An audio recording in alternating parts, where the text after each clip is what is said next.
Eu acho que eu encontrei uma nova obsessão. Oi, gente! Eu sou a Gai e eu vou entrar com vocês em uma empreitada de ler livros Dark Academia. O que são livros Dark Academia? Dark Academia é considerado um subgênero que diz respeito a livros que tenham a vibe, o estilo de estudantes. Basicamente é isso, o Academia vem aí. Só que aí a parte do Dark vem porque, na maioria das vezes, esses estudantes cometeram um assassinato. Coisa pouca, graças a Deus. E aí, eu tenho visto muitas pessoas falando sobre esse subgênero na internet e super me interessou todas as histórias que essas pessoas falaram. Eu assisti vários vlogs antes de escolher os livros que eu ia ler nesse daqui. E também eu já conheci esse gênero porque eu já li Nona Casa, da Leigh Bardugo, que é nesse subgênero. Nesse subgênero, a gente tem normalmente o foco principal em algum tipo de estudo. Então vocês vão ver que nos livros que eu vou ler aqui, um deles estuda um grego clássico. Normalmente sempre tem essa coisa de grego e latim, tá? Sempre tem essa volta ao clássico. E aí, grego clássico, latim, outro é linguística, outro estudos de Shakespeare. Então a gente sempre tem essa volta ao clássico dentro do Dark Academia, misturado com esse Dark, que aí pode ser um assassinato, um mistério, alguma coisa que envolva algo mais sombrio. Os livros que eu peguei aqui, no caso, todos eles envolvem um assassinato. Outra coisa que é focada aqui também é mais o porquê e não o como. Então, autores não vão ali focar em como foi feito o assassinato, em como as coisas se desenrolaram. Não. É o porquê as coisas se desenrolaram. E esse porquê tem muito a ver, na maioria das vezes, com a construção de personagens, com como os personagens são, a personalidade deles. Na maioria dos livros, a gente normalmente sabe quem foi que cometeu aquilo. Normalmente é o grupo de pessoas que cometeu aquilo. Mas a gente vai descobrir o porquê que eles fizeram isso. Como foi que eles chegaram até ali. E, gente, vou dizer pra vocês que gostoso é acompanhar isso. Gostoso acompanhar como eles assassinaram, não, né? Que aí é um pouco complicado, já é um alerta à polícia, caso eu esteja falando isso. Mas é gostoso acompanhar o desenvolvimento dos personagens, descobrir cada coisinha deles. É uma delícia. Uma delícia. E aí eu escolhi 4 livros pra fazer esse desafio com vocês, que foi A História Secreta da Nona Tart. Ele é considerado o livro precursor ali do Dark Academia. As Musas, do mesmo autor de A Paciente Silenciosa, Alex Michaelides. Como se Fôssemos Vilões, da M.L. Hill. E Babel, da R.F. Kuang. Entre esses livros, 3 se caracterizam como suspense com Dark Academia. E em Babel a gente tem fantasia com Dark Academia. Eu estava com muito medo.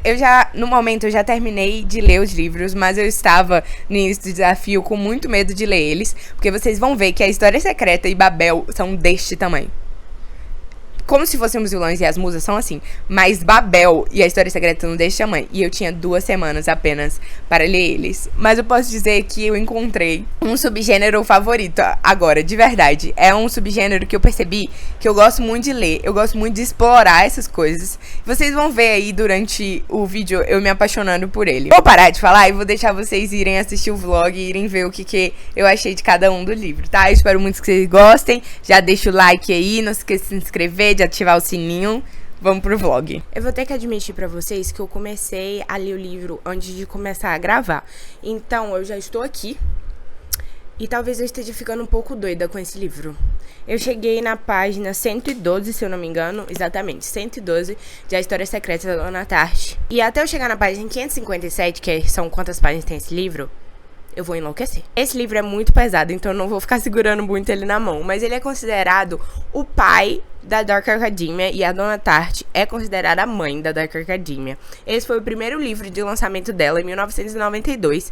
E ele foi um bafafá, assim. Tipo, ele ficou muito, muito, muito famoso na época. E até hoje é um dos livros que tem essa característica de Dark Academia, que é uma característica mais, assim, universidade, pessoas excêntricas, super estudiosas, aquelas pessoas que conseguem viver só pra estudar e descobrir sobre o mundo clássico, grego, latim, a Roma, como os antigos viviam, como era a glória de ser um deus, coisa e tal, estudando isso dentro da universidade. Então é meio essa vibe, assim. E esse livro aqui é caracterizado por ter iniciado essa onda de livros, filmes e coisas nesse estilo. E ele é muito bom. Ele é absurdamente bom, gente. Eu já vi algumas coisas de Dark Academia, mas isso daqui realmente é o excentrismo da Dark Academia em sua essência. Em A História Secreta, a gente vai acompanhar o Richard.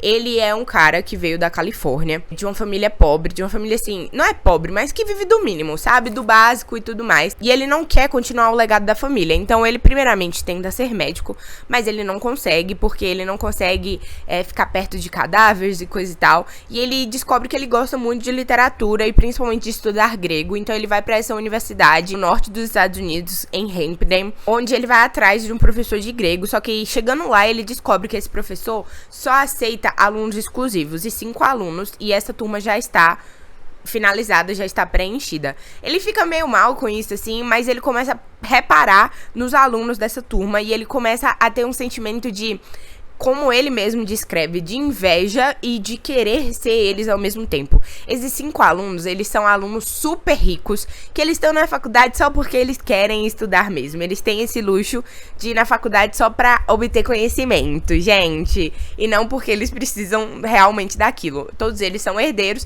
todos eles têm empregos e vida garantida lá pra fora. E o Richard não. Só que ele tem esse sentimento de inveja mesmo e de querer ser igual a eles. Então ele vai atrás dessas pessoas e mostra que ele já estudou grego e que ele tem a mesma capacidade que essas pessoas têm. Ele começa até a mentir muito sobre de onde ele vem, de onde vem o dinheiro dele, todas essas coisas, pra poder se encaixar nesse grupo. Nada do que eu vou falar nesse vlog terá spoiler. Se tiver algum spoiler, eu precisar surtar alguma coisa, eu vou sinalizar. Mas a primeira página desse livro já começa com um assassinato. Uma das pessoas desse grupo vai ser assassinada por causa de um ritual, alguma coisa assim. Mas o que acontece aqui é que eles estão estudando grego porque eles são apaixonados pela ideia da eternidade. Na verdade, eles não estão estudando só grego, né? Eles estudam a Roma, eles estudam latim também. Enfim, eles estudam esse povo antigo e como era a característica de Deus e semideus para essas pessoas. Então a gente vê essas nuances de como eles adoram mesmo de adorar, tipo, de adorar uma entidade, como eles adoram esses assuntos no sentido de adorar a eternidade. Eles adoram a eternidade, eles vivem falando e baseando sua vida nessa questão da eternidade, assim mesmo. Eu tô me sentindo intelectual falando essas coisas assim, mas eu tô gostando tanto dessa história. Tipo, enquanto eu tô lendo, eu tô indo pesquisar coisas e tá muito gostoso ler, porque eu sinto que eu tô dentro da história, sabe? Quando um livro me faz pesquisar coisas para além da história e me faz entender contextos que são fora, assim, da ficção, sabe? Eu fico muito feliz, porque eu me sinto extremamente envolvida na história quando é assim. Parece que eu estou estudando alguma coisa que eu tô gostando muito, sabe? E é o que eu tô sentindo com A História Secreta. Eu tô sentindo que eu tô explorando ao máximo tudo que eu posso dessa história. E como vocês podem ver, eu tô mesmo, gente. Olha o tanto de post-it que tem aqui. Tá parecendo pouco, né? Porque tem uns que são meio transparentes. Mas enfim. E aí a gente vai seguir essas pessoas que elas são tão ricas, que elas precisam da excentricidade pra se sentir vivas. Porque o simples pra ela, pro Richard, poucas coisas dão alegria pra ele, assim, poucas coisas não, muitas coisas dão alegria pra ele, mas o pouco dá alegria pra ele. Ele vai pra casa de campo nos finais de semana com essas pessoas e pra ele é incrível ter uma casa de campo, e pra ele é incrível beber bebidas mais caras, e pra ele é incrível andar de barco. Pra essas pessoas é só um dia mais comum, então eles vivem atrás da excentricidade e o Richard cai ali naquele meio e ele fica muito perdido, mas ao mesmo tempo ele está extremamente maravilhado com o que tá acontecendo e ele começa a perceber padrões ali em coisas que eles estão fazendo e fingir que ele não tá vendo isso, fingir que ele não tá vendo essas pessoas se machucando, se automutilando, fingir que ele não tá vendo essas pessoas planejarem assassinato e planejarem coisas e rituais assim, que não são coisas normais, e ele finge tudo aquilo porque ele tá muito feliz de fazer parte daquele grupo e de poder compartilhar da excentricidade dessas pessoas hiper mega ricas. Esse livro tá me lembrando muito de Saltburn, não assim a história de Saltburn em si, mas a vibe, essa excentricidade do rico e a inveja e querer fazer parte daquelas coisas e tudo mais. Tá muito legal fazer essas conexões. Teve uma cena aqui que o professor, o Julian, ele fala sobre ignorar o irracional e sobre como os romanos ignoravam isso, mas os gregos, eles eram muito racionais, mas eles entendiam que eles tinham que vangloriar o irracional também, que eram os deuses no caso. E aí no final o Richard fala o seguinte: estávamos todos debruçados, paralisados, meu queixo caído. Tomei consciência de minha respiração ofegante. E gente, eu fiquei assim enquanto eu estava lendo essa cena. É tipo um monólogo, assim, tem 2 páginas só do Julian falando. E no final eu tava de boca aberta, eu tava... Meu Deus, que incrível. E eu acho que eu tô sendo extremamente envolvida na excentricidade desse livro, ao mesmo tempo que eu tô tipo assim, por que essas pessoas fazem isso? Eu tô, meu Deus, eu quero ler isso até o final, eu preciso saber o que tá acontecendo e tudo mais. E esse livro é muito mais sobre a criação dos personagens do que sobre o suspense em si. Tipo, a gente já sabe quem vai morrer, a gente não sabe como isso vai acontecer, mas essa não é a parte mais importante. A parte mais importante é porque cada um dali resolveu fazer isso, cada um dali resolveu participar desse ritual, porque foi essa pessoa que foi assassinada, sabe? Então, a Dona Tartt vai fazer uma criação de personagem, uma ambientação de mundo absurda. Absurda. Eu tô na página 112, gente, eu posso garantir que é absurdo. Todas as vezes que ela descreve ambientes, parece que eu estou dentro do ambiente. E toda vez que ela descreve pessoas, parece que eu sou amiga íntima dessas pessoas. Parece que eu convivo com essas pessoas no meu dia a dia, porque ela descreve coisas banais, do tipo... Fulaninho gosta de fazer caminhadas no domingo. Fulaninho só consegue ir no médico se outra pessoa estiver junto, apesar dele ser hipocondríaco e sempre estar indo no médico. E essas pequenas coisas constroem o caráter de uma pessoa de um nível bizarro. Tipo, ela não precisa explicar pra gente como é o caráter dessa pessoa. Ela descreve coisas banais do dia a dia e a gente consegue conhecer os personagens ao máximo. São 112 páginas e vocês viram que eu tenho muito pra falar sobre. Imagina quando eu terminar isso daqui. Gente, eu tô... Obrigada, Dona Tartt. Eu acho que esse é um estilo de leitura, um subgênero que eu gosto muito de ler. Eu não sabia disso, tipo, eu já sabia que eu gostava muito da estética, mas eu não tinha pensado que eu gostaria tanto de ler assim. Eu posso terminar o livro odiando ele? Posso, mas gente, eu vou gostar muito dessa jornada, tá? Vocês gostaram do meu outfit da Dark Academia? Botei até uma tiarinha. Eu achei bem estudante de literatura greco-romana. Eu poderia estar em Londres se eu botasse um casacão aqui. Poderia estar em Londres, botasse uma bulta. Adorei, gente. Peguei em 50% de A História Secreta. Alguma coisa aconteceu aqui que o ritmo do livro mudou absurdamente. Isso não é uma reclamação, mas foi uma estranheza que eu tive enquanto eu estava lendo. Porque, como eu falei da outra vez que eu apareci aqui... Aliás, olha o meu lookinho de hoje. Eu tentei acertar, assim, numa coisa mais colegial, um negócio meio Dark Academia, só que Soft Academia, sabe? Talvez eu tenha acertado em Um Mundo Sombrio de Sabrina, Wandinha, essas coisas, mas enfim. Achei fofa. No outro dia que eu falei com vocês que o livro tava no ritmo bem frenético, tava no ritmo meio deuses e rituais e Grécia clássica e latim e Roma e meu Deus do céu, a gente quer ser eterno. E as coisas começaram a esfriar agora. Como eu falei, né, no início do livro a gente descobre que uma das pessoas desse grupo está morta. E a gente vai acompanhar como se deu isso. Esse livro é dividido em 2 livros. Eu acabei de chegar no livro 2, que é a metade do livro. E é quando essa pessoa morre. E aí a gente vai ter a descrição de como aconteceu e tal. Aliás, que vontade de vomitar que eu tive em algumas partes aqui. Eu fiquei, tipo, com um nó na garganta, assim. Mas, o que rola? Até a gente chegar lá, é muito vagaroso. Eu achei uma delícia de ler. Eu me senti realmente dentro da cena. E por isso que eu me senti tão incomodada numa parte que eles estavam descrevendo como eles iam fazer pra matar essa pessoa por motivos X e Y aí. Quem lê o livro sabe. E parecia que eu tava tão dentro da história que eu parecia que eu tava sentada do lado deles, ouvindo eles falando. E eu tava assim, ó... Pelo amor de Deus, para com isso. Eu senti que nos 20%, assim, do livro, as coisas estavam extremamente grandiosas e excêntricas. É excêntrica a palavra, né, que eu falei que definiu o livro. Mas agora, as coisas meio que se acalmaram. Mas se acalmaram de uma forma que é meio absurda, assim.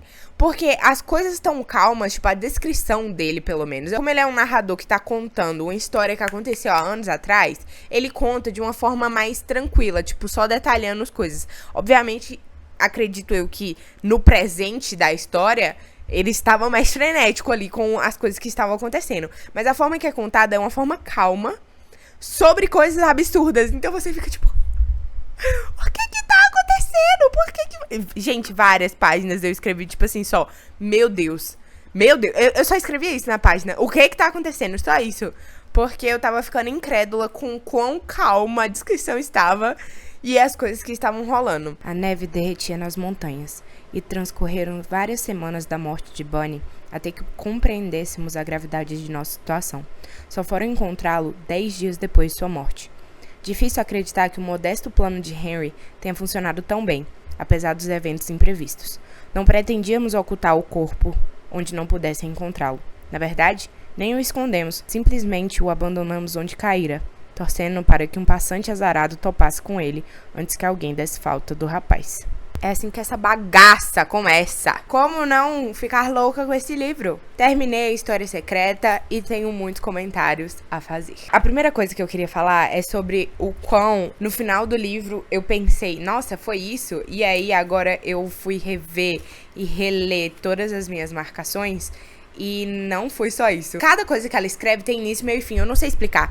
Tudo tá conectado. Absurdamente tudo tá conectado. Teve uma frase que eu reli nesse instante e que é o que resume a história. Só pra vocês entenderem, acho que eu já falei isso. A gente tem o Richard, que é o nosso narrador. Mas ele é apenas um dos personagens principais. Na verdade, a gente tem 5 personagens principais, 6 com ele, que são o Henry, a Camila, o Charles, o Francis, o Bunny e o Richard. E o Richard é o nosso narrador porque ele é um acréscimo a esse grupo de 5 pessoas. Ele foi uma pessoa de fora que entrou nesse grupo. E aí o Richard fala na página 17, uma das primeiras: não tenho agora nem nunca tive qualquer coisa em comum com qualquer um deles, nada exceto conhecimento de grego e o ano de minha vida transcorrido em sua companhia. E se o amor for algo de que se possa compartilhar, suponho que tivemos isso em comum também. Embora perceba que isso possa soar bizarro, à luz da história que estou para contar. Isso quer dizer que a história absurda que ele vai contar aqui, na verdade, é uma história que envolve amor também. Eu acho que o ponto principal do livro que a gente tem é a forma como os personagens são criados. Isso é fato. A construção de personagens da Dona Tartt é a coisa principal de A História Secreta. Só que os personagens aqui, eles não são criados para serem amáveis. Eles são criados para serem o mais real e cruel possível do ser humano. Eu escrevi aqui que no livro a gente tem muito sobre a beleza ser terror, sobre a beleza a partir dos gregos, dos romanos. E eu escrevi que o livro é sobre a pura beleza do terror que é ser humano. A partir das aulas de grego e de vários conceitos que eles têm aqui detalhados no livro, a vontade que eles têm de viver para sempre, a vontade que eles têm de acessar o infinito, acessar o eterno, eles vão até o lugar mais cru, assim, do ser humano. E foi uma delícia participar disso com eles, mas ao mesmo tempo foi muito aterrorizante. Eu vi pessoas falando que estavam torcendo por esses personagens para que eles se safassem das coisas que eles fizeram, mas eu não sei como torcer para eles, na minha opinião.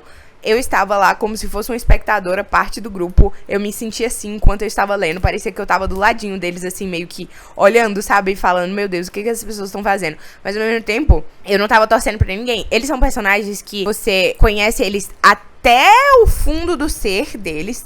Tipo, tudo aqui é muito detalhado de cada personagem. Então você conhece eles até o fundo do ser. E eu tenho certeza que se esse livro tivesse mais páginas, teria mais coisas pra saber dos personagens. Mas não existe a possibilidade de se apegar a esses personagens e transformar eles em coisas fofas, sabe? Em certo momento, eu senti que a morte do Bunny tinha sido banal. Mas eu conversando com Mari e tal, ela me falou sobre o quão genial é isso.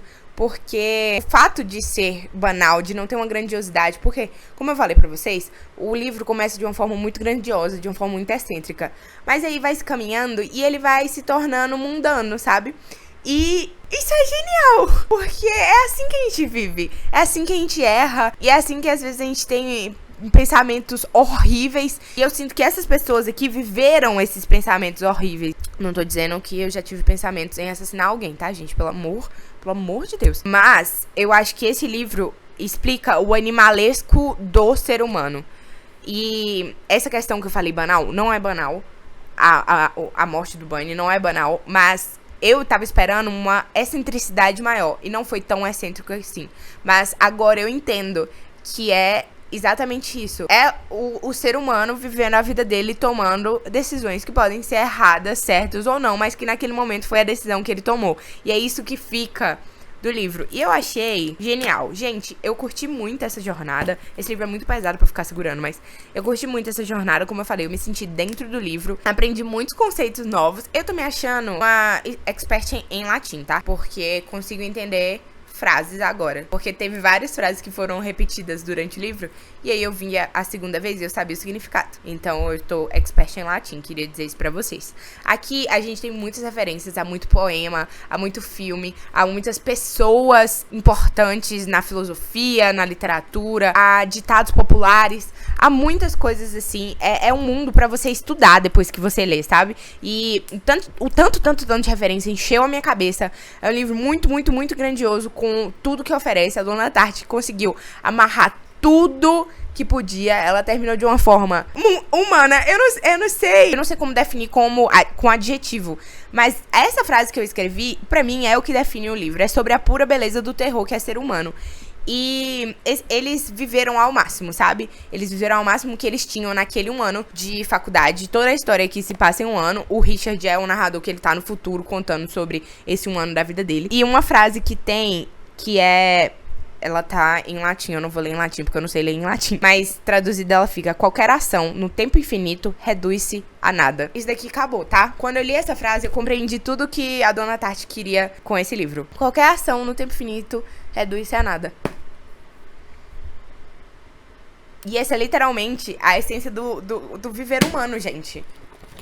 Nós, no tempo infinito, vamos nos reduzir a nada. Loucura, né? Ficar pensando nessas coisas, mas esse livro me fez ficar pensando nisso. Acho que eu vou dar 4 estrelas pra ele. Eu ainda não tenho certeza. Mas se vocês quiserem saber minhas notas, eu sempre registro no Scooby. Então, na descrição tem meu Scooby linkado e vocês podem ver por lá. Mas eu não tenho ainda uma nota certa. Eu ainda preciso fazer uma resenha dele antes de dar nota. Porque eu tenho essa meta esse ano. Eu vou fazer resenha de todos os livros antes de dar nota pra eles. Como eu não fiz ainda, o que eu queria falar, primeiro externar pra ver o que eu conseguia falar. Mas vai ficar aí entre 4 e 4,5, acredito eu. E aí, terminei a História Secreta. E logo, no mesmo dia, eu comecei As Musas, do Alex Michaelides. E eu não sabia que ele era o mesmo autor de A Paciente Silenciosa. E descobri quando comecei esse livro. E é muito engraçado ter lido a História Secreta antes, porque eu li 74 páginas de As Musas. E essa história tá tão básica pra mim. Talvez tenha sido uma coisa ruim eu ter lido a História Secreta antes, porque as coisas que estão acontecendo aqui, eu não tô me importando. Até agora apareceram personagens que, pra mim, tipo assim, pra mim eles não têm sentido na história, eles não estão ali pra nada. História principal da menina principal, da Mariana, ainda não me interessou em 74 páginas. E tipo, na página 1 de A História Secreta eu já estava interessada. O problema é esse, eu ficar fazendo comparações. Mas vou deixar as comparações de lado, a História Secreta já foi. Aqui a gente tem a história de Mariana. Ela é uma terapeuta de grupo, ela faz apenas terapias de grupo. E um dia, em uma dessas terapias de grupo, ela recebe uma ligação da sobrinha dela, falando que a melhor amiga dela pode estar morta. A Mariana vai até a faculdade da sobrinha dela pra poder dar apoio, né, obviamente. E ela acaba se envolvendo no mistério que tem esse assassinato. Até agora foi a parte que eu cheguei, ela começou a meio que se envolver agora. E a gente tem algumas figuras masculinas que apareceram por aqui. Um paciente dela que é meio obcecado por ela e persegue ela pra todo quanto é lugar. Um detetive que é antigo colega dela e também tem um negócio assim com ela. Tipo, subestimar a figura feminina dela, mas ao mesmo tempo, ele quer sair com ela e não sei o que, não sei o que. E a gente tem outro menino que é meio maluco, assim, e ele virou pra ela no ônibus, no metrô e falou: eu vou te encontrar, você quer beber cerveja comigo, não sei o que. E ela tem 36 anos e ele tem tipo 20. É uma interação muito nada a ver essa desse menino, não entendi nada. Mas uma coisa que eu achei muito engraçada é que tem 2 personagens aqui até agora que tem o mesmo nome de 2 personagens de A História Secreta. Aqui a gente tem um Henry e um Julian. E em História Secreta a gente tem o Henry e o Julian, que é o professor deles de grego, né? E aí é isso. Por enquanto é isso. Eu cometi o erro de entrar no Scoob e procurar por resenhas desse livro e tinha muitas resenhas negativas. Aí eu fechei o Scoob, porque eu quero ler sem saber de resenhas, sem saber de nada. Vou ler e pretendo terminar ele mais rápido do que a História Secreta, né? A História Secreta eu demorei um pouquinho. Esse livro é mais rápido de ler. A História Secreta tem, tipo, 50 páginas por capítulo. Esse daqui tem 2 páginas por capítulo, o que é uma delícia. Mas, como eu falei, até agora tá muito superficial, muito bestinha por enquanto. Então, meus queridos, estamos aqui pra falar sobre isso daqui. Vou mudar o lado aqui, pra vocês conseguirem ver melhor. Está bomba! Tipo assim, não vou falar que é uma bomba, porque achei alguns elementos bons no livro. Mas, sério, eu não sei se a Paciente Silenciosa é bom, mas pelo fato de ser best-seller, eu fico me perguntando, um cara que escreveu um best-seller de suspense, aí escreve outro suspense, escreve um suspense tão bosta, assim. Gente, vamos lá. O que acontece aqui? A gente tem a Mariana, que é uma terapeuta de grupo, e aí uma dessas terapias de grupo que ela tá tendo, ela recebe uma chamada da sobrinha dela, que estuda em uma universidade aí. E ela fala que a melhor amiga dela acabou de morrer. E a Mariana vai ao encontro dela pra tentar, né, ajudar a sobrinha e tudo mais. Ela é uma pessoa super próxima da sobrinha. E aí, quando chega lá, ela acaba se envolvendo demais nas investigações, encontrando ex-colegas que a botam dentro da investigação. E, principalmente, ela tem certeza que o professor orientador da sobrinha dela é o assassino. E a sobrinha dela fica falando, tipo, dando vários indícios de que esse professor realmente pode ser o assassino. Só que o que acontece? A gente tem aqui uma construção porca, péssima, horrorosa. Uma coisa que é muito característica de Dark Academia, pelo que eu vi até agora, é o fato que a construção dos personagens é o que importa. O como foi assassinado, o que aconteceu não importa muito, mas o porquê. E o porquê desses assassinatos, dessas coisas, sempre tá intrínseco à construção de personagens. E aí o que menos tem aqui, gente, é a construção de personagem. Sinceramente mesmo falando, não lembro de ninguém aqui. Ai, bati o livro na minha cara. Olha o karma vindo por eu falar mal do livro. Mas ele não tem nenhuma grandiosidade. A parte de Dark Academia que é coisa acadêmica é porque o que acontece? Esse tal desse Edward Fosca, que é o professor que Mariana acha que é o assassino, ele tem um grupo ali íntimo, uma sociedade secreta, que é uma coisa normal em Dark Academia, que se chama As Musas, inspiradas nas musas, aquelas filhas de Zeus, que cada uma tem um dom pra alguma coisa, uma pra poesia, outra pra música, enfim, várias coisas assim. E aí ele tem esse grupo íntimo aí, que fazem rituais de Perséfone e Deméter e essas coisas. Então, o lado da Dark Academia tá aí, só que isso não é explorado, porque a gente tá vendo o livro pela visão da Mariana, que é uma pessoa de fora, que tá tentando investigar ali por motivos... Tipo assim, ela começa por causa da sobrinha dela, mas depois os motivos viram nada a ver, gente. Ela não pensa direito, ela começa a ser uma mentirosa compulsiva. Tipo, as mentiras que ela conta são coisas ridículas. Além dela ser... Gente, ela é uma pangona. Eu não tenho mais o que dizer. A gente tem aqui... Eu não entendi o que o autor quis fazer com isso. Eu vou ignorar o machismo escrachado que esse autor quis colocar aqui. O estereótipo escrachado de... essa mulher é muito bonita, todos os homens vão cair por ela. Eu vou ignorar isso no momento, porque senão eu vou tacar esse livro lá pela janela. Mas o que acontece? Todos os homens que esta mulher conhece são extremamente obcecados por ela. Não faz sentido nenhum. A gente tem 4 personagens masculinos aqui que são mais explorados. O primeiro deles é o Henry. Ele faz parte da terapia em grupo de Mariana. E aí, eu acredito que todos esses 4 personagens masculinos foram colocados pra eles serem suspeitos do crime. Só que não funcionou porque a gente não tem construção de personagem, como eu falei. Então, você não fica tipo, nossa, será que é algum deles? Porque é óbvio que não é. Tem o Henry, que é um obcecado por Mariana. Aparentemente, ele teve um passado muito difícil. Ele é jogado, assim, como uma pessoa que persegue ela, que fica olhando a casa dela quando ela tá lá. Tipo, acabou a sessão de terapia, ele fica do outro lado da rua, parado, assim, olhando. Isso é jogado. E aí, em alguns momentos, ele liga pra ela e fala, tipo assim, você tá me deixando, não sei o quê. Não entendi, ele é obcecado por ela. Aí a gente tem o segundo, que é um menino que aparece no... Gente, pelo amor de Deus. Um menino que aparece no trem do nada. E aí ele tem certeza, porque ele sente no fundo do coração dele, que ele vai casar com ela. E em algum momento... Gente, o menino tem, tipo, sei lá, 22 anos, ela tem 36. E, tipo, não é a idade que importa aqui. Mas é os mundos muito diferentes. E em algum momento ela começa a falar, que ela começa a pensar nele como algo que pode vingar...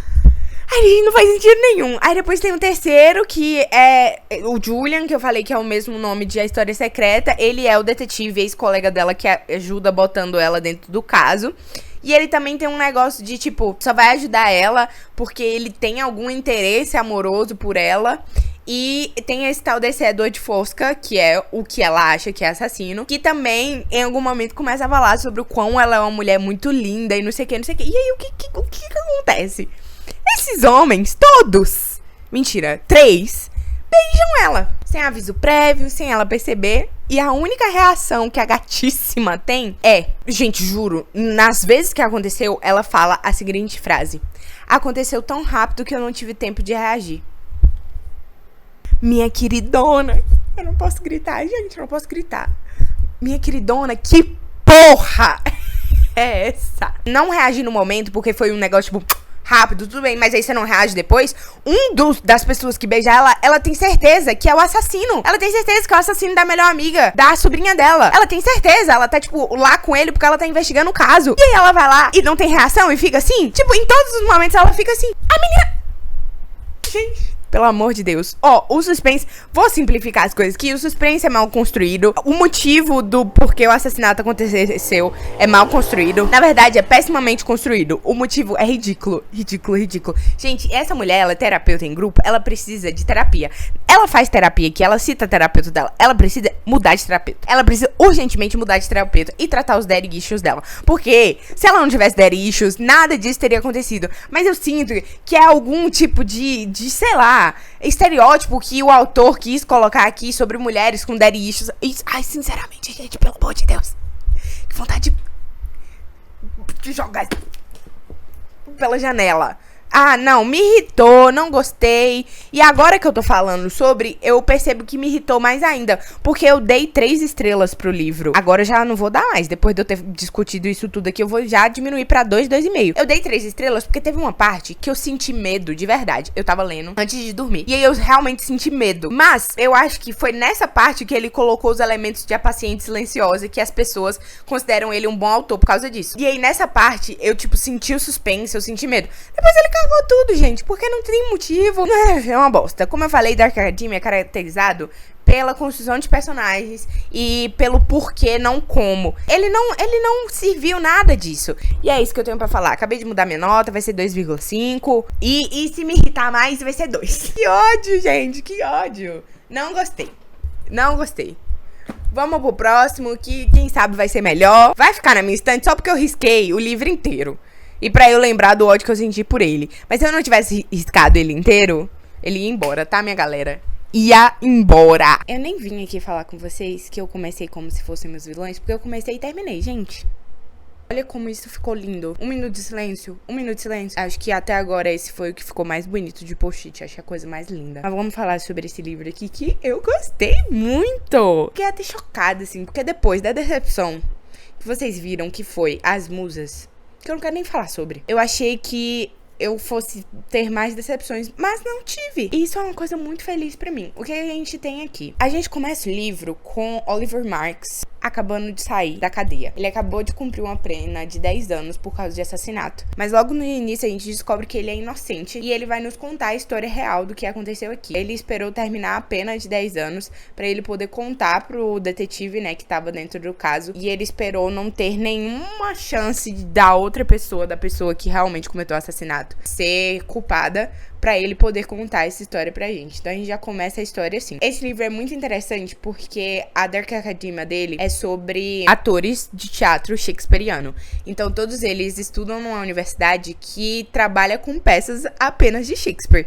E todos eles são, tipo, malucos por Shakespeare. E aqui nessa universidade tem um sistema que são 4 anos. Você passa 4 anos dentro dessa universidade e você não tem a certeza de que você vai ficar até o 4º ano, porque todos os anos alunos são expulsos de lá. Tipo assim, você chega no primeiro ano, se você não foi bom o suficiente, não adianta você tá pagando 20 mil de mensalidade, entendeu? Você vai embora. E aí a gente vai acompanhar esses 7 amigos que desde o primeiro ano eles estão juntos e agora no 4º ano deles, todos eles estão invictos lá. Eles conseguiram passar por essa pressão e estão na fase da tragédia shakespeariana. Cada ano nessa universidade é sobre uma coisa. Então um ano é romance, outro ano é comédia, 4º ano é sobre tragédia. E eles vão viver uma tragédia. Uma coisa que eu achei muito interessante é que Oliver e seus amigos, todos eles vivem os personagens na vida real. Então eles já são nos apresentados como se eles fossem personagens. Minha mãe me ligou no meio do vídeo, agora eu não lembro o que eu tava falando.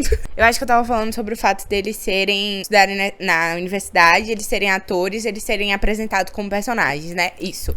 E aí uma coisa que eu achei muito legal é que a autora, ela estudou, ela é atriz também e ela é formada em alguma coisa de Shakespeare. Ela tem mestrado em estudos shakespearianos. Então, tipo assim, gente, ela sabe o que ela tá fazendo, sabe? Tudo que ela coloca, ela sabe o que ela tá fazendo. E uma coisa muito legal que ela faz é que ela divide o livro em atos e em cenas. Então, todos os capítulos são cenas e todas as vezes que a gente tem, tipo, uma parte 1, uma parte 2, é um ato. Eu tô tentando achar. Assim, todo nova parte é um ato. E eu gostei muito porque a gente sente a vibe de uma peça de teatro. Tanto que o livro começa com entram os personagens. E aí no final ele sai. Ah não, gente, pera. Que ódio. Que raiva. Olha, eu queria dizer que eu já vou adiantar aqui. Me deu uma raiva desse final, porque é o final aberto. Mas enfim, eu gostei muito do livro. E aí a gente tem isso. A gente tem cada um dos personagens sendo o estereótipo das pessoas que eles interpretam no teatro. E todos eles sempre interpretam as mesmas coisas. Então, a gente tem o herói, o vilão, o tirano, a sedutora, a donzela, figurante. O Oliver, por exemplo, é sempre o secundário, é sempre o amigo que tá ali. Enquanto a gente tem o James, que é sempre o herói. E aí vai indo cada um deles ali disputando sempre por outros tipos de papéis, né? Porque quando você é ator, você quer ser o mais versátil possível. Mas a vida e a universidade fazendo com que eles se fiquem ali presos naqueles papéis. Gente, eu tô quase desistindo de gravar esse vídeo, tá? Porque meu celular acabou de descarregar, desconfigurou tudo. Olha, enfim. Eu não lembro de novo o que eu tava falando mais. E aí todos eles estão tentando ser versátil. E muitos deles tentando mudar de papéis ali, porque é um estereótipo. Porque para além do teatro, tá dentro da vida deles. Então, eles têm essa questão sobre como o teatro reflete na vida deles, sobre como as personagens que eles estão sendo retratados no teatro refletem nas vidas deles. Desculpa pela gravação péssima, falando sobre como se fôssemos vilões. Mas aí, o que acontece? O que a gente tem aqui? A gente vai ter um assassinato de um deles, que a gente descobre mais pra frente qual deles vai ser. Como sempre, como é focado no Dark Academia, a gente vai ter o porquê e não necessariamente o como. Então a gente vai explorar todos esses personagens pelos personagens que eles fazem, e eu achei isso muito legal, porque a gente vai explorar a personalidade deles, como eles funcionam nos seus relacionamentos e todas essas outras coisas a partir do teatro, a partir de como eles atuam e como muitos deles continuam atuando na vida real. Aqui a gente tem basicamente a vangloriação do teatro e da atuação, e como em A História Secreta tem do grego, do clássico, e em As Musas tem também do grego, do clássico, e a História Secreta a gente tem da eternidade, né? Aqui a gente tem dessa questão da atuação, e a gente vai ver como essas coisas vão consumir o humano deles, sabe? É muito legal. Eu gostei muito do Oliver. Tem uma hora que falam com ele, que a Meredith fala com ele, que ele é tão bom que ele não percebe o quão bom ele é. E é por isso que as pessoas estão perto dele, sabe? E ele é exatamente isso. Ele é tão bom que ele mesmo não percebe o quão bom ele é, sabe? E ele não é um bom forçado, tipo, ele não é um bom forçando ser bom para ser aceito. Não, ele já está aceito naquele grupo.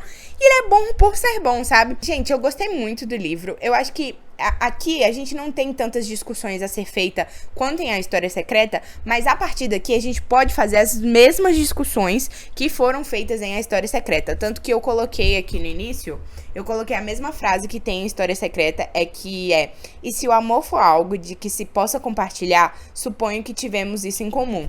Acho que essa frase define tanto A História Secreta quanto Como Se Fôssemos Vilões. Sinto até que em Como Se Fôssemos Vilões a gente tem mais essa questão do amor. Aqui a gente tem pessoas que são tratadas como irmãos desde o primeiro ano da faculdade. Faz 4 anos que eles estão juntos. Em A História Secreta, eles conviveram ali por 1 ano, sabe? Aqui a gente tem realmente o amor sendo quebrado deles. É muito triste, tá? É muito triste, porque eu senti que como é que eles realmente já se amavam e tudo mais, foi uma quebra maior do que em História Secreta. Eu senti isso. A construção de personagens em História Secreta, obviamente, é muito melhor. Obviamente não, né? Na minha opinião, é muito melhor. Mas aqui eu senti que teve essa quebra maior. E aí, vamos falar sobre o final, que me deu uma vontade... O final é aberto. Mas ele é aberto não no sentido de, nossa, quem foi assassinado ou o que aconteceu no assassinato. Não, você tem resposta para todas essas coisas. Ele é aberto para outra questão que a autora cria lá no final e que você fica... Meu Deus, ela não vai dar uma resposta! E aí minha mente tá criando diversas teorias, diversas coisas do que pode acontecer aqui. E eu nunca vou ter resposta. Gostei muito. Aqui atrás fala assim também que, assim como a História Secreta de Dona Tartt, Como Se Fôssemos Vilões é uma estreia brilhante e rica. Uma história sobre amor, amizade e obsessão. Esse livro questiona o que as pessoas estão dispostas a sacrificar em nome da ambição. Acho que é o tema que perpassa tanto aqui quanto em A História Secreta. E eu achei muito legal, gente. Eu acho que se talvez você não esteja afim de encarar A História Secreta, as 500 e tantas páginas lentas de A História Secreta, Como Se Fôssemos Vilões é uma ótima porta de entrada para Dark Academia. Eu dei 3 estrelas e meia, mas eu acho que se eu não tivesse lido A História Secreta, isso daqui seria 4, 4,5. Eu sinto que, eu até escrevi isso, eu sinto que talvez os livros fiquem, os próximos livros de Dark Academia que eu leio fiquem medíocres, porque eu li A História Secreta, mas aí eu tô tentando... distanciar a história secreta deles, mas é impossível porque a construção de personagens da História Secreta é absurda. Mas é isso. Eu gostei muito Como Se Fosse Vilões. Indico absurdamente. Acho que é um livro muito gostoso de ler, super fácil, com um suspense muito legal, construção de personagens muito legal também. E essa coisa do teatro, gente... absurda. Eu estou com a vontade de ler Shakespeare. Se vocês viram o meu vídeo de Esse Mundo Vai Explodir Se Eu Não Ler Esses Livros, e lá eu falei que eu queria ler Shakespeare por causa dos livros que eu tava lendo, agora que eu terminei isso daqui, eu quero muito ler Shakespeare. Eu quero entender as referências que eles colocam aqui. Porque tem momentos que eles falam, tipo assim, eles estão tendo um diálogo normal e eles soltam uma frase de Shakespeare. Gente, eu quero ser essa pessoa. Vocês estão entendendo? Eu quero ser essa pessoa. As únicas coisas que eu entendia era quando eles falavam de Hamlet e de Romeu e Julieta, porque eu já li esses dois. Mas, principalmente Romeu e Julieta, porque eu já li algumas vezes pra escola e pra teatro e tal. E tem uma coisa de Romeu e Julieta lá no final que eu fiquei... O Oliver solta... Eu quase falei Richard, mas tem um personagem chamado Richard aqui também, mas enfim. Aliás, 4 livros de Dark Academia que eu li, 3 deles tem personagem chamado Richard. É só uma coincidência. Me perdi no fio da meada. Ah, sim, que o Oliver cita um negócio de Romeu e Julieta pro detetive aqui no final e que fez assim com a minha mente, ó.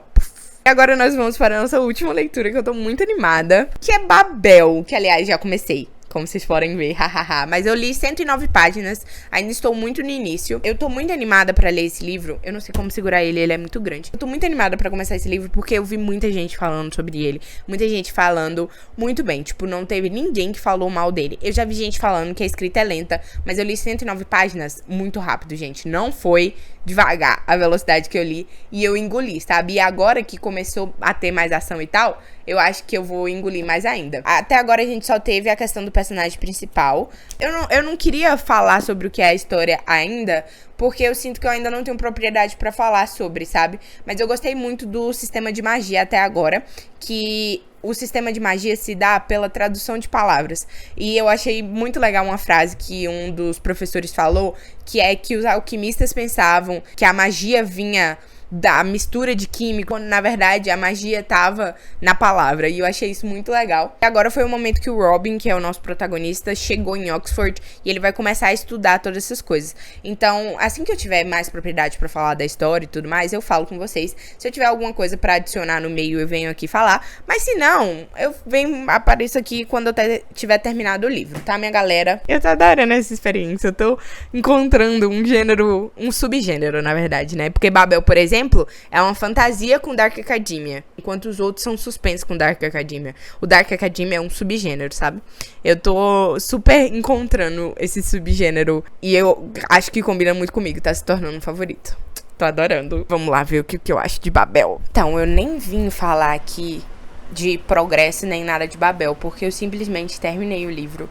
E, gente, eu tenho muita coisa pra falar sobre ele, mas ao mesmo tempo, a minha cabeça é muita informação. O que eu tenho certeza? Eu vou ter que reler esse livro pra eu entender tudo que a R.F. Kuang coloca aqui. Obviamente, eu entendi o objetivo do livro, eu entendo tudo, vou já explicar ele pra vocês. Mas o que eu quero dizer é que é uma riqueza de informação e uma riqueza de história que ela coloca dentro desse livro, que eu vou com certeza precisar reler pra entender tudo e pra, tipo, poder explorar a fundo tudo que ela coloca aqui. Em Babel, a gente tem a história do Robin Swift. Ele é um chinês que nasceu em Cantão e a família dele inteira morreu. E quando a família dele inteira morre, um professor de Oxford aparece pra salvar ele, consegue curar ele com a força da prata e leva ele pra ser meio que o protegido dele e treinar o Robin pra poder participar de Oxford. Na Oxford aqui de Babel, eu esqueci de falar isso, mas Babel é uma fantasia, tá? Então, em Oxford aqui de Babel, a gente tem a Torre de Babel, que é um centro linguístico onde ocorrem traduções e estudos sobre traduções para colocar essas traduções na prata. O que acontece é que o sistema de magia aqui de Babel é movido pela prata e pela tradução.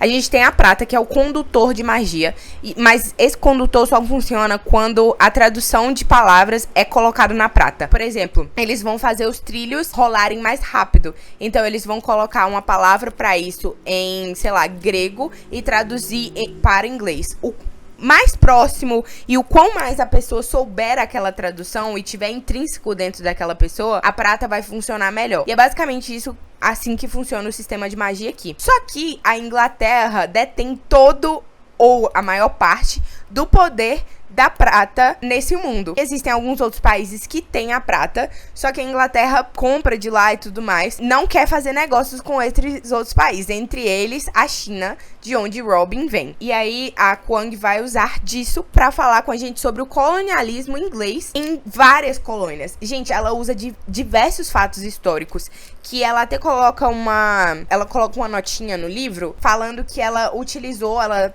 da liberdade que ela tinha, né, da liberdade criativa, pra mudar alguns anos na história. Só que ela coloca certinho nessa nota quais anos foram mudados. Então, por exemplo, teve revolta de sei lá o quê. Na história ela colocou que foi em 1839, mas na verdade foi 1835, entendeu? Ela muda pouca coisa o ano pra encaixar na fantasia dela, mas ela coloca pra gente qual é o ano de verdade. Ela deixa várias notas de rodapé, isso eu achei incrível. E isso é principalmente o que eu acho que numa releitura eu vou prestar mais atenção. Nessa primeira leitura, eu prestei mais atenção na fantasia, na crítica ao colonialismo e na construção de personagens. Mas numa releitura, eu penso que eu prestaria mais atenção na história.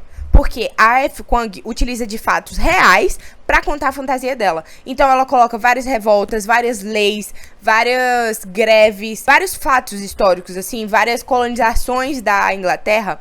E ela coloca de nota de rodapé como aquilo se deu. Ela coloca também pessoas famosas da época e ela escreve sobre essas pessoas famosas. Só que sabe o que é muito legal? É que ela mistura isso com a fantasia. Então, às vezes, tem pessoas que são famosas na fantasia e não na vida real, e ela bota essa nota de rodapé. E cabe a gente pesquisar e saber quais são as notas de rodapé que são, tipo, verdadeiras e quais são as notas de rodapé que são dentro da fantasia. Isso é muito legal. Tem umas que você consegue perceber a diferença, mas tem outras que não. Eu achei genial, gente. É um livro de originalidade absurda. Eu vi muita gente chorando no final e eu entendo por quê. o final, ele é de deixar vocês sem palavras. É muito bom. A jogada que eu tô arrepiando de falar. A jogada que a R.F. Kuang faz, a jogada não, né? A forma que ela escreve é absurda. Eu não me apeguei tanto aos personagens assim. Eu acho que eu tava focando mais em outras coisas. Eu tava focando mais na crítica, na fantasia e tal. E eu meio que perdi as características deles como humanos, se eu posso dizer assim. Mas a gente tem uma construção de personagem boa. Uma crítica que eu tenho a fazer ao livro... Gente, eu cansei de segurar. Minha mão tava doendo, esse livro é muito grande. Mas uma crítica que eu tenho a fazer ao livro é que até o livro 3, o livro é muito morno. Depois do livro 3, as coisas começam a ficar malucas. Tipo assim, ela começa a jogar as coisas pra cima, e revolta, e não sei o que, não sei o que. Mas até o livro 3 é muito morno. E aí eu já vi algumas pessoas falando que, ou desistiram de Babel, ou acharam muito lento e tal. E eu sinto que é por causa disso. E talvez que se eu não tivesse lendo para esse vídeo específico aqui, eu demoraria muito. Eu acho que eu não desistiria do livro, mas eu demoraria muito mais pra ler o livro por causa dessa lentidão que tem até a gente chegar no livro 3. E o livro 3 é na página, tipo, 300 e alguma coisa. Então, demoraria muito, muito mais. Mas, por eu precisar ter lido pra esse vídeo e ter passado rápido por isso, eu sinto que foi uma delicinha. Depois do livro 3, as coisas começam a ficar maluquice, dedo no cu e gritaria, entendeu? E eu gostei bastante. Eu ainda não sei que nota dá pra Babel. Eu não fiz uma resenha, porque eu não tive capacidade ainda de fazer uma resenha por causa das milhões de informações. Mas é isso que eu acho que eu tenho pra passar pra vocês. É um livro que tem muita informação. Muita, muita mesmo. É um livro pra você debruçar, deliciar, escrever as referências, pesquisar sobre elas. Gente, é um livro pra você se deliciar com a fantasia e com os personagens, mas ao mesmo tempo aprender muito sobre a história do colonialismo inglês, principalmente sobre a China, né? Que é o que a R.F. Kuang foca aqui nesse livro. Mas que ela bota do colonialismo inglês em diversos países, ela cita vários. Então é uma coisa pra você realmente estudar. Eu sou uma pessoa que eu sou muito próxima à história. Meu pai e minha mãe são historiadores, então tem muitas coisas que eu já peguei por história ter sido minha matéria preferida no ensino médio, por eu estar sempre atrás de história e tal. Várias coisas eu já conhecia, então foi uma delícia. Mas várias coisas eu senti que eu precisava de uma pesquisa a fundo, de assistir documentários e tal. Então isso foi muito gostoso, sabe? Muito, muito mesmo. Eu estou louca agora pra ler A Guerra da Papoula, que também é dela. Gente, ela é certeira, tá? Ela não é uma autora que ela fica fazendo círculos. Ela não faz rodeio. Ela vai direto ao ponto. Se ela quer falar fulaninho foi um filho da puta, ela vai falar fulaninho foi um filho da puta. Ela não fica nos contando aos poucos as coisas. Tipo, ela não vem devagarzinho pra fazer a gente se surpreender, não. Ela dá o tiro de uma vez, entendeu? Ela dá a facada de uma vez só. Ela faz a gente se surpreender no susto. Porque você fala, ela não vai fazer isso. Bum, fez.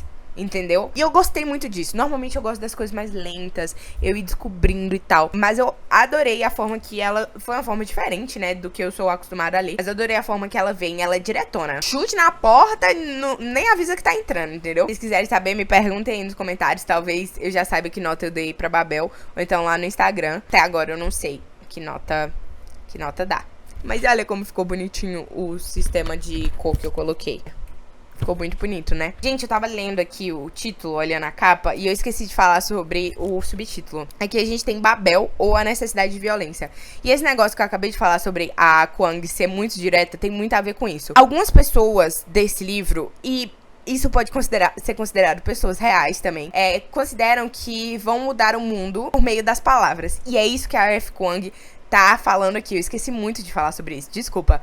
Mas é isso que ela quer dizer quando ela fala sobre tradução, quando ela fala sobre linguística. Aqui tem muitas coisas sobre a etimologia da palavra que eu achei uma delícia, uma delícia. Gente, eu adoro palavras, eu amo estudar sobre palavras, de onde elas vêm, adoro. E quando a R.F. Kuang traz isso, eu tava me sentindo satisfeita, uma delícia. E aí ela fala muito sobre o poder que a palavra tem.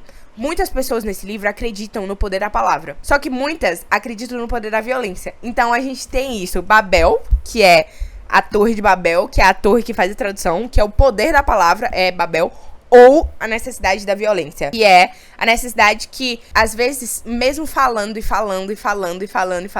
você nunca vai ser ouvido. Às vezes, é preciso partir pra violência. E é sobre isso que a R.F. Kuang fala, sobre esses dois lados da moeda, quando você quer fazer uma revolução. É um livro que eu posso falar por horas, e a gente vai ter muita coisa pra comentar sobre ele. Mas eu acho que eu consegui dar um resumo, assim. E, gente, leiam. Leiam. É um livro que bota, por meio de fantasia, coisas no claro, entendeu? A R.F. Kuang é uma autora que eu sei que é muito boicotada por prêmios de literatura e tudo mais. Ela é best-seller, ela vende livros para milhares de pessoas e ela é boicotada por ter origem asiática, por ser chinesa, por ser uma pessoa amarela. Todos os livros dela sempre vão ter uma crítica a isso. E como eu falei, não é uma crítica sutil. Era essa a palavra que eu queria. Ela não é sutil. Ela é direta. E ela tem que ser exatamente assim. E é assuntos que a gente precisa ler sobre. E mesmo que estejam inibidos pela fantasia, ou que não estão inibidos, porque ela fala claramente, mas mesmo que estejam envolvidos nessa fantasia, gente, você claramente consegue entender tudo que ela quer falar. E é maravilhoso, tá? É uma autora que eu estou louca pra ler todos os outros livros dela. E eu tenho certeza que eu vou gostar de todos os livros dela. É uma autora que merece ser ouvida. Ela merece muito ser ouvida. Então ouçam ela, leiam ela, tá bom?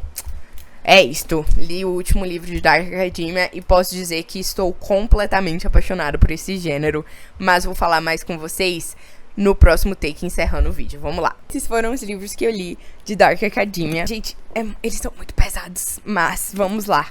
A História Secreta, do Dona Tartt. Olha que belezinha que ele ficou. Eu favoritei esse livro aqui, depois que eu li ele. Depois de uns dias eu fiquei pensando. E eu acabei favoritando, porque eu fiquei pensando que todas as vezes que eu li os outros livros, tipo, quando eu li Como Se Fôssemos Vilões, quando eu li As Musas, quando eu li Babel, toda hora eu ficava pensando, nossa, isso tem a História Secreta. Nossa, isso é parecido com a História Secreta. Toda hora eu comparava, era inevitável. Mas não era uma comparação, tipo, nossa, a História Secreta fazia melhor. Não, era uma comparação de tipo, ai, que saudade da História Secreta. Aí eu fui lá e favoritei o livro. Eu não dei 5 estrelas pra ele, eu acho que eu dei 4,5 ou 4, alguma coisa assim.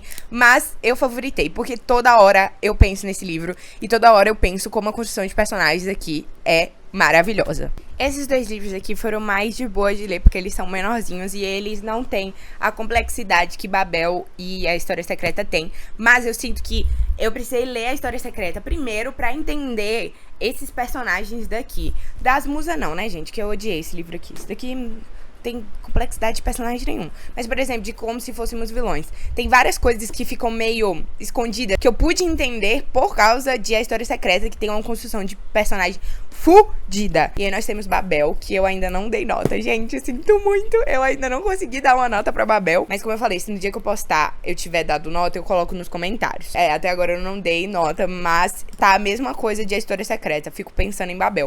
Não acho que vai ser um favorito pelo que eu falei, que eu não consegui absorver a história inteira. Tipo, é muita coisa. Eu preciso muito mais. Eu preciso estudar esse livro aqui pra eu compreender cada nuance dele. Mas eu gostei bastante. Não vai ser menos que 4 a nota de Babel. Olha, eu ia pegar os livros de novo, mas tá muito pesado pra minha mão.